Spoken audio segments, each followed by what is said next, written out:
what is it all worth? Buying an ad is easier to figure out than trying to figure out how much it's worth to get coverage in a magazine or a newspaper or a website or a blog. You pay a set amount if it's an ad, and you get an ad, and you can measure the response from there. When it comes to media coverage, the process of measuring the return on investment can be a bit murkier, but that, of course, is not a reason to ignore the possibilities.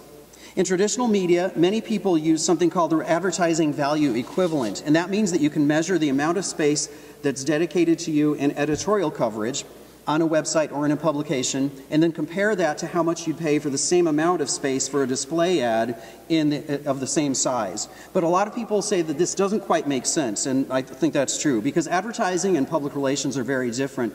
People respond to ads very differently from how they respond to media coverage and an article written by someone. So you can feel free to check out the ad rate cards for your favorite magazines or websites and use that as a point of reference, but don't expect it to be a foolproof measurement.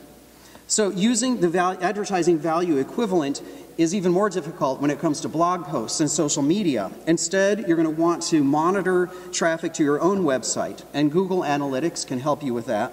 And you can also use tools like GroupHigh, which has created blogger intelligence software that helps you identify influential blogs, automate research, and measure engagement.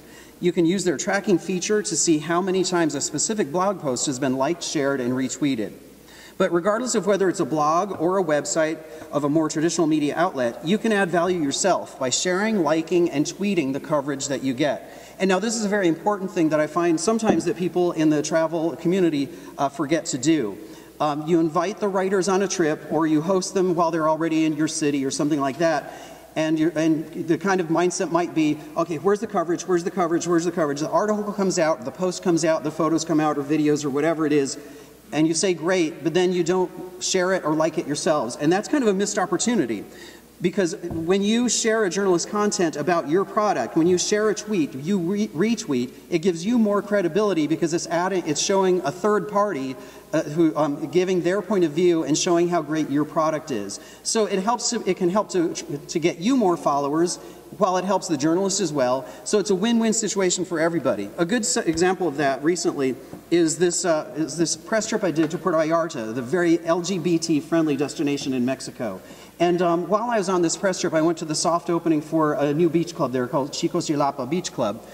And so I took a lot of great photos of the beautiful people at this trendy beach club, posted all of that, and they did such a great job. They did a better job than I did, I think, of liking all the photographs that I posted on Instagram and sharing them and retweeting them. And they tagged people who were in the photographs that I didn't know. And so they did such a good job of sharing it even more that this got tons of likes and tons of shares and a lot of traffic, so it really helped to increase their profile. So that's another way that we're all kind of working together nowadays, so it's not a matter of just saying, where's my article, where's my post, it's also a matter of like, let me use my Twitter account to help your Twitter account, and we're all gonna work together to build traffic.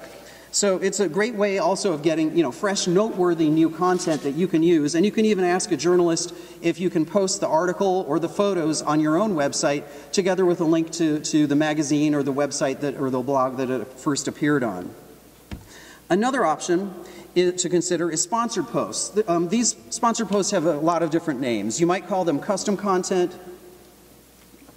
You might call them native advertising. You might also call them advertorials. Now, in addition to my journalistic travel writing, I've also been writing and managing custom content for the travel industry since 1994.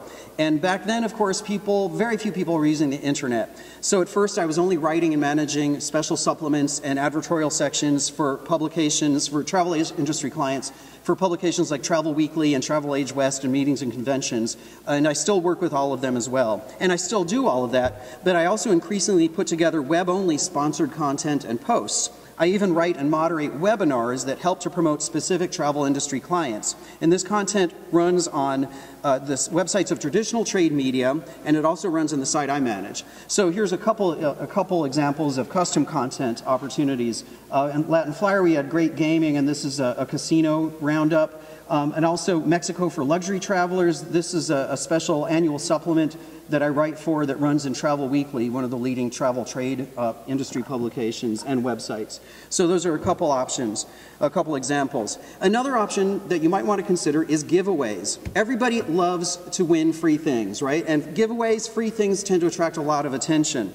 So this is a quick example of something that Latin Flyer did recently with Fairfield Inn & Suites, a division of Marriott International. And so all it was one $250 gift card, which is worth, you know, a couple free nights in a hotel, depending on where you're staying. And people love it because this is the kind of thing everybody wants a chance to win. So people liked it, they shared it, they entered, and it was just for one gift card, but it was a great way of establishing the brand a bit further in readers' minds and also showcasing their presence in the marketplace. So that's also something that can be rather cost-effective and not cost too much because all you're giving away is a couple free hotel nights or whatever the product is that you might be giving. Something to consider. Quality versus quantity. So editorial and blog coverage, of course, as we all know, isn't just about hard numbers. It's an ever-changing formula of weighing quality and quantity, targeting the right audience, and working successfully with writers and editors. So here's what Carla Hilton says. She says that we recognize the inherent value that blogs and social media represent today. We look at the quality of content combined with the overall social media following and engagement. Social media is very important and has to be part of that strategy. I don't think you can choose based on one area alone. I prefer a combination of quality and quantity. And Veronica uses a variety of tools to measure effectiveness. Here's what she says. There are some measuring tools that are available to PR folks such as Compete.com and Klout. You also have to do your research on Twitter, Facebook, and LinkedIn. It's not just about the number of followers one has, but the level of engagement and interaction one is able to generate. In order to quantify this, we look at the number of shares or comments that a particular article or post garners, not just the amount of likes or views and followers the page has. So we're back again to the idea of quality versus quantity. And as Veronica says it, you can have millions of followers and no engagement. That is not valuable. It's valuable when you can start a conversation and generate interest. Having a significant following is also important, but the quality is certainly more significant. And that's something that applies whether you're talking about a traditional journalist in traditional media or a big website or a little blog. So those are just a few of my thoughts and some of my PR friends' thoughts to share with you today. And I think we have a few minutes maybe. Yeah, we have a couple minutes for any questions, or also if you all have any experiences that you'd like to share or input that you'd like to share.